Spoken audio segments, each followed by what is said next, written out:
Hi guys, MrRoflWaffles here. This is your no-nonsense guide to the final puzzle in Resident Evil 9. It's possibly the most obscure Easter egg in Resident Evil history, so pay close attention as I explain the steps and you'll be able to replicate them in your game nice and easily. The reward for the egg is 20,000 challenge points, which you can then use to unlock content in the special content menu, and you'll also get the achievement for beating the final puzzle as well. So if you plan to 100% the game, you're going to want to do this. So let's get started. The first chunk of this Easter egg requires you to do an entire playthrough of the game. And so I, in this video, am going to do a casual run just to make my life easy for myself. And you could do the same thing. Now, you can play on other difficulties for this first run if you want to, but casual is going to make life straightforward. You'll also notice for the gameplay here, I've got a skin on for Grace. Don't worry about that. That doesn't matter. You can use whatever you please. So you'll start your run and then you're going to get to the care center and you need to work your way through to the area in the basement that I'm going to describe in a second. Now,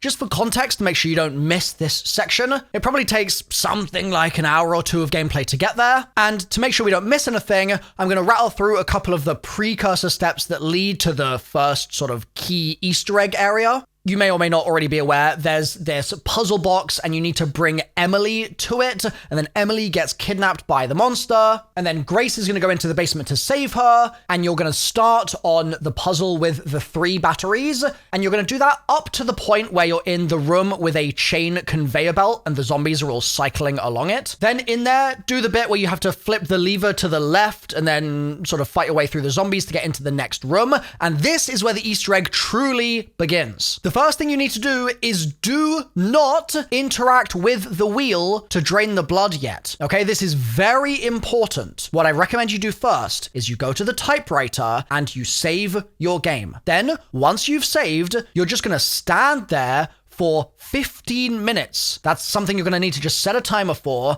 And what you want to have happen is you want 115 zombies to drop into the pool of blood. So set that timer, go touch grass, make a sandwich or something. And then after that 15 minutes, come back to your game, save again, and don't override either of those saves through the playthrough, just in case you need a fallback. And that's also going to go, honestly, for all the saves I recommend making through this. Just keep your options open in case you do mess something up. So once you're confident you've had 15 minutes of zombies dropping into the pit, you can then interact with the wheel and drain all the blood. You'll then climb down the ladder and you'll start the segment where you're on the conveyor belt and you're sort of moving towards those grinders and it's trying to eat you or trying to eat the zombies. For this, normally you just take out the zombies and you move on. But for the Easter egg, we're going to do it a bit differently. Instead of shooting the zombies in the head and killing any zombies here, we are going to let the grinder get every single one of the kills. So you can shoot zombies in the leg to stagger them if you want, but you just need to avoid getting any kills here so that the grinder is the one that gets 100% of the kill credit. This will take, I don't know, a couple minutes. And then after it's over, you're going to continue on with the basement section, putting all 3 batteries in the panel and going up the elevator. And after the elevator ride is finished, turn around instantly and you'll see a hand which belongs to the monster that was cut off in the cutscene during the elevator ride. And it should be just here, right next to the elevator doors. Now, if there is no hand for you, load that save that you made after you waited your 15 minutes, and then wait like 5 more minutes to make sure that you definitely got all 115 zombies you needed in that room, and then do the wheel crank, and then do the grinding step. Because if you didn't get a hand, it probably meant that you didn't wait the full 15 minutes. Or you shot and killed a zombie, so make sure you don't do that either. But assuming all has gone well so far, and you've got your hand successfully, you're going to pick it up, and it's going to go into your inventory. The next step of the Easter egg is flushing the toilet. So for this, from where you're at this point in the game, I recommend going into the save room, setting down Emily first, and then saving, and then go to the bathroom in the west wing and clear that out of all the zombies that are in there. Then go into the first stall on the left and flush this toilet exactly 8 times. No more, no less. That's step 2. Done. Now, for the next step, we've got the hand and we've flushed the toilet, so we can go grab Emily, and now make sure you save before you leave the care center. All right, we're making a new save. This is a really important one. Don't override here. And this save is actually even more important than all the other ones that we've been creating, because we're going to go back to this save in sort of several steps time, and it's going to prevent you from having to play like 2 hours of gameplay. So this specific save, really important that you keep it. You're going to do that. You're then going to go into the courtyard where you'll meet the helicopter pilot, and you'll get given the objective to get the helicopter keys.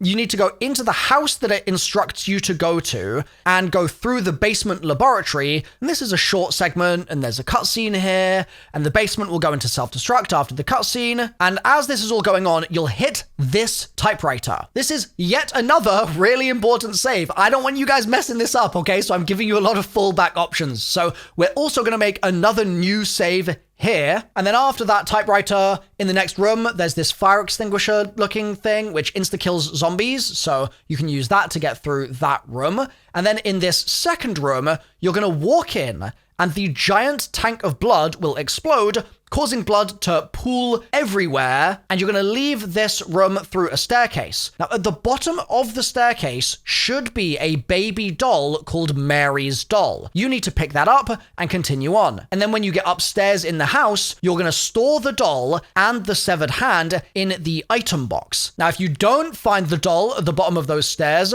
then it might mean that you messed up your toilet flushes before. So again, that's why we're making all these redundancy backups here. You can just go back to a previous save and try again. Once the doll and the hand are stored in the item box, you're going to then beat the game from that point on. I don't think it matters which ending you choose, though I chose to release Elpis, which I guess is the good ending, but you should be able to do whatever you want here, so long as you put those items in the item box. And once you've beaten the game, what you're going to notice is every save you have made in the game, both previous saves and new saves you make in the future, will always have those 2 items in the item box now forevermore. You'll have the hand in there and the doll. And this is why I said there was that specific save just before we left the care center that was so important to keep, because now you can just reload that save and it prevents you from having to replay the game all the way from the beginning, all the way through all the basement stuff. And instead, you just get straight to where you need to be. You'll want to make sure you've got Emily with you, and you then need to open the item box and take the doll out of it. You then need to take Emily and the doll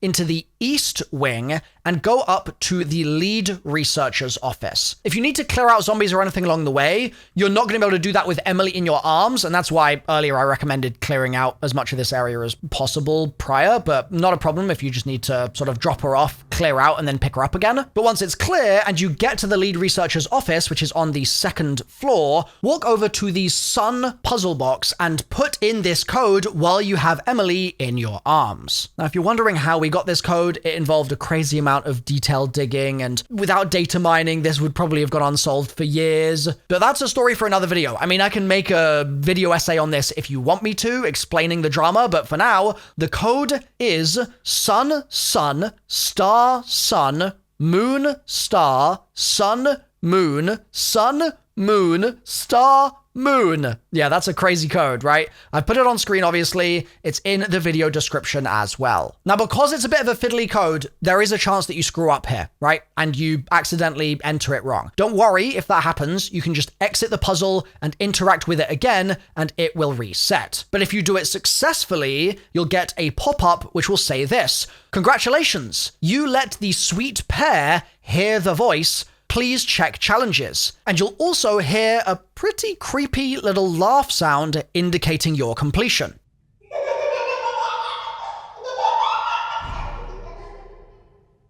And it's at this point that you'll be granted your 20,000 challenge points, and you can go ahead and unlock stuff in the special content menu. And that marks the end of the final puzzle no-nonsense guide. If you'd like to see more no-nonsense guides on other games and other Easter eggs, please make your requests in the comments section down below, and I'd love to make some of those requests come true. Thanks for watching, and if enough of you ask me to make a video essay on how this was solved, then I'll link that on screen right now when I post it as well. See you there!